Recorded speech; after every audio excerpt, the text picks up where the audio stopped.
When billionaire Richard Hale's name flashed across headlines, it was usually about business empires, not babysitters. Yet, inside his mansion, chaos ruled, not from boardroom battles, but from two children no nanny could control. 7-year-old Oliver and 10-year-old Emma had turned the position into a revolving door. Some lasted a week. Others, a day. The latest had left in tears before breakfast. "Money can buy the best," Richard muttered, staring at yet another resignation letter, "but apparently not peace in my own home." Then came Clara. She wasn't the usual type. No polished resume from elite schools, no prim outfit or rehearsed smile. She arrived with scuffed shoes, a calm voice, and a kind of quiet courage. Richard almost dismissed her, until Emma, normally stone-faced, tilted her head with curiosity. The first morning, Oliver tested her with his favorite trick, dumping a pitcher of juice across the dining table. Most nannies scolded or panicked. Clara simply grabbed a towel, handed another to Oliver, and said gently, "Looks like we both made a mess. Want to help me fix it?" Oliver blinked, confused. No one had ever invited him to help. Slowly, he wiped. By lunchtime, Emma was laughing at Clara's silly story accents, something Richard hadn't heard in months. He watched, stunned, as the woman no one expected did what no one else could, she connected. For the first time in years, Richard wondered, maybe his children didn't need discipline. Maybe, they needed kindness. Clara quickly realized the Hale children weren't spoiled brats as the tabloids suggested, they were lonely. Their father's world revolved around board meetings and jet-setting, while their mother had passed away years earlier, leaving a silence no nanny could fill. Emma guarded her heart behind sarcasm, while Oliver demanded attention through chaos. Instead of forcing rules, Clara offered presence. She sat on the floor with them, playing board games. She joined in pillow fights instead of stopping them. And when Emma snapped, Clara didn't retaliate. She listened. One afternoon, Richard returned early. He paused at the doorway, unnoticed, as Clara and the children built a blanket fort in the living room. Oliver was giggling, his cheeks flushed with joy, while Emma, his serious, withdrawn daughter, was smiling so wide it almost hurt Richard to see. "Why do you always stay?" Emma asked Clara, her voice softer than usual. "Everyone leaves." Clara's eyes shimmered. "Because you're worth staying for. Both of you." Richard swallowed hard. He'd spent millions trying to find the best caretakers, yet this woman with scuffed shoes was giving his children something priceless, love without condition. That night, for the first time in years, Emma left a drawing on her father's desk, 3 stick figures inside a colorful fort. Underneath, she had scribbled, "We're happy today." Richard stared at it for a long time, realizing his wealth could build empires, but not the kind of home his children craved. And Clara, she was changing everything. Change never comes without resistance.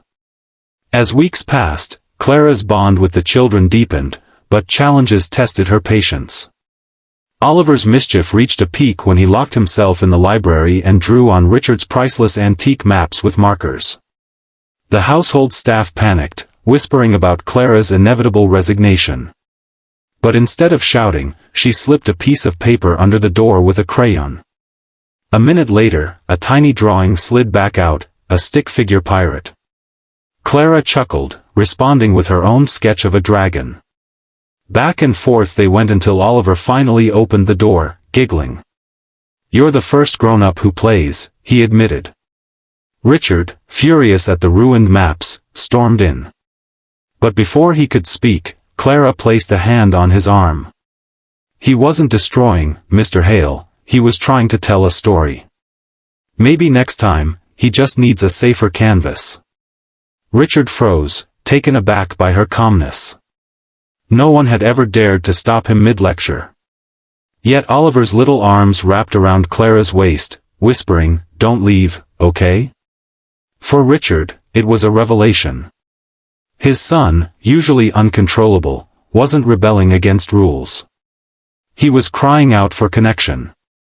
And Clara, with her gentle persistence, was the first to hear him. That night, Richard looked at Clara differently. Not as an employee, but as someone who saw his children in a way he never had. For the first time, he began to wonder, maybe she wasn't just here to care for them. Maybe she was here to heal them. Emma was harder to reach. She had learned to bury her grief under layers of sarcasm and distance. But Clara wasn't deterred. One rainy afternoon, Clara found Emma sitting alone by the window, clutching a locket with her mother's picture. Without asking questions, Clara sat beside her and quietly began sketching raindrops in her notebook. After a few minutes, Emma peeked over her shoulder. "You draw?" she asked cautiously. "Only when I'm sad," Clara replied. "It helps me let the feelings out." For the first time, Emma opened up about the mother she barely remembered. "Dad never talks about her. Like, if we do, it'll hurt him." Clara's heart ached. Sometimes, the bravest way to love someone is to remember them. Even if it hurts. That evening, Emma surprised Richard at dinner. She placed the locket on the table and whispered, "Can we talk about her? Just once?" The room fell silent.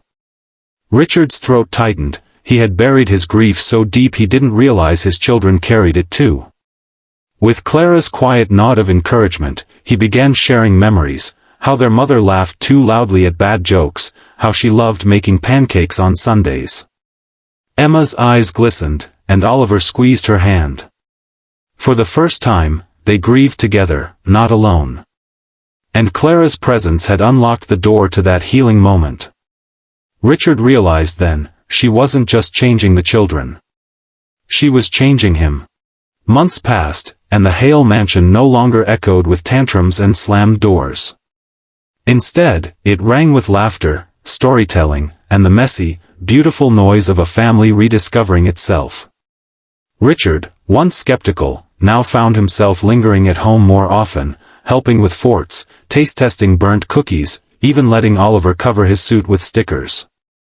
Each time, Clara was at the center, guiding gently, never demanding, always giving. But one evening, Clara handed Richard a letter. Her eyes were soft, but determined. "I never planned to stay forever. I came to help, not to replace." Richard's chest tightened. The children adored her. He cared for her more than he wanted to admit. "Clara," he said quietly, "you've given us something no one else could. You've given us back our family. Please, don't go."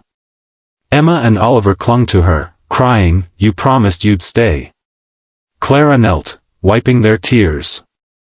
"And I will, if you want me not just as a nanny, but as part of this family." Richard's voice broke as he whispered, "We don't just want you here. We need you here." Tears welled in Clara's eyes. For the first time in years, the Hale family sat together, not as billionaire and children with a caretaker, but as something far deeper, something whole. The lesson was simple yet profound: love and kindness could do what wealth never could. And in that truth, they found their happy ending.